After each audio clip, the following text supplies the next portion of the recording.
के नेताओं ने कहा कि बंगाल में पानी की कोई कमी नहीं है।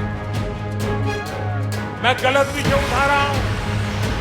टीएमसी की यही भावना दिखाती है कि उसे बंगाल के गरीबों, बंगाल की महिलाओं, बंगाल के बच्चों की कोई परवाह नहीं है, नहीं उनका कोई लेना देना। पश्चिम बंगाल में चौथे चरण के तहत 44 सीटों पर 10 अप्रैल को मतदान जारी है। चौथे चरण में कूच बिहार, अलीपुरद्वार, साउथ 24 परगना, हावड़ा और हुगली जिले की 44 विधानसभा सीटों पर वोट डाले जा रहे हैं। चौथे चरण में दक्षिण बंगाल के हावड़ा, दक्षिण 24 परगना और हुगली में मतदान चल रहा है। वहीं उत्तर बंगाल के अलीपुरद्वार तथा कूच बिहार में भी बड़े उत्साह से लोग अपने मताधिकार का इस्तेमाल कर रहे हैं। चौथे चरण में 1 करोड़ से अधिक मतदाता 373 उम्मीदवारों की किस्मत का फैसला करेंगे। चौथे चरण में कुल 1,15,81,022 मतदाता रजिस्टर्ड हैं। वहीं इनमें से पुरुष मतदाता की संख्या 58,82,514 है, तो महिला मतदाताओं की संख्या 56,98,218 है। इसके अलावा थर्ड जेंडर के 290 लोगों के नाम भी वोटर लिस्ट में शामिल हैं। वहीं चौथे चरण में कुल 15,940 मतदान केंद्र बनाए गए हैं। पहले 3 चरणों में मतदान के दौरान हुई हिंसा को देखते हुए सेंट्रल आर्म्ड पुलिस फोर्स की 789 कंपनियों की तैनाती चौथे चरण में की गई है। कूच बिहार में सेंट्रल आर्म्ड पुलिस फोर्स की सबसे ज्यादा 187 कंपनियां तैनात की गई हैं। वहीं अलीपुरद्वार की 5 सीटों पर भी 10 अप्रैल को मतदान जारी है। गौरतलब है कि अलीपुरद्वार का इलाका भी उत्तर बंगाल के हिस्से में आता है। अलीपुरद्वार के जिले की 5 विधानसभा सीट पर टीएमसी और बीजेपी में कड़ा मुकाबला देखने को मिल रहा है। 2019 के लोकसभा चुनाव में अलीपुरद्वार की जनता ने तृणमूल कांग्रेस को सिरे से खारिज कर दिया था। यही वजह है कि इस लोकसभा सीट पर बहुत बड़े मार्जिन से बीजेपी कैंडिडेट ने जीत हासिल की थी। 2021 के विधानसभा चुनाव में जहां बीजेपी 2019 के ट्रेंड को कायम रखने की रणनीति पर काम कर रही है, वहीं ममता दीदी ने अलीपुरद्वार में बीजेपी की बढ़त को काटने के लिए एड़ी चोटी की ताकत लगाई है। आइए अलीपुरद्वार की विधानसभा सीटों के समीकरण पर डालते हैं एक नजर।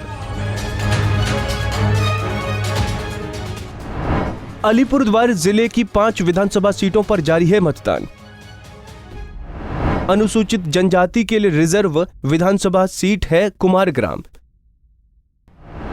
कुमारग्राम में बीजेपी के मनोज ओरांव और टीएमसी के लुइस कुजूर में टक्कर।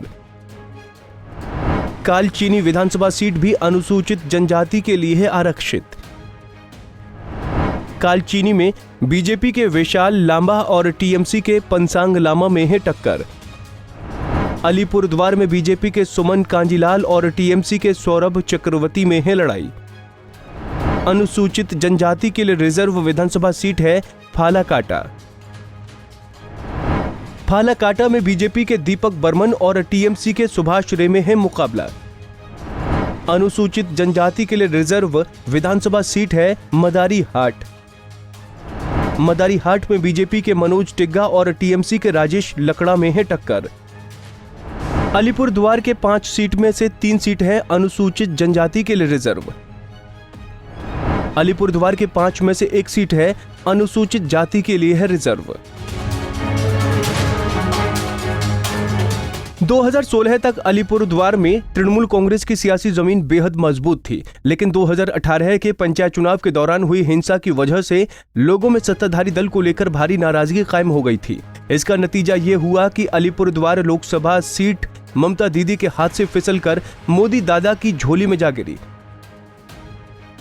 2019 के लोकसभा चुनाव में अलीपुरद्वार सीट पर बीजेपी के कैंडिडेट जॉन बरला को 7,50,804 वोट मिले। वहीं तृणमूल कांग्रेस के कैंडिडेट दशरथ तिर्की को 5,06,815 वोट ही मिल पाए।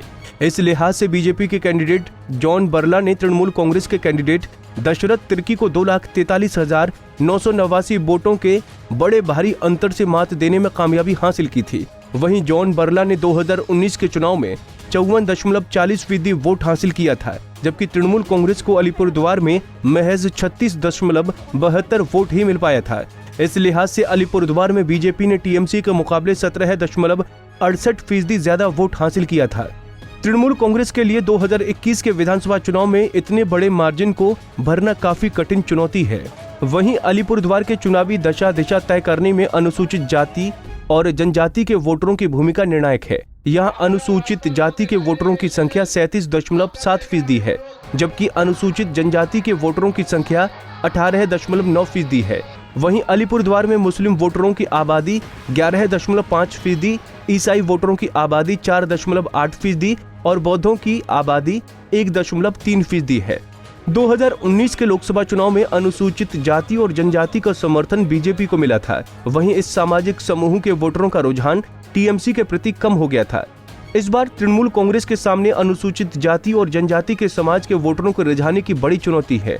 वैसे तो ममता दीदी ने इस सामाजिक समूह को लुभाने के लिए घोषणा पत्र में तरह तरह के वादे किए हैं। वहीं बीजेपी ने अपने मैनिफेस्टो में वोटरों को लुभाने के लिए बड़े बड़े वादे किए हैं। अब 2 मई को आने वाले चुनावी नतीजों से ही पता चल पाएगा कि अलीपुरद्वार की जनता ने किस पार्टी के वादे पर भरोसा जताया है। पंजाब केसरी टीवी के लिए अलीपुरद्वार से उदय प्रताप सिंह की रिपोर्ट।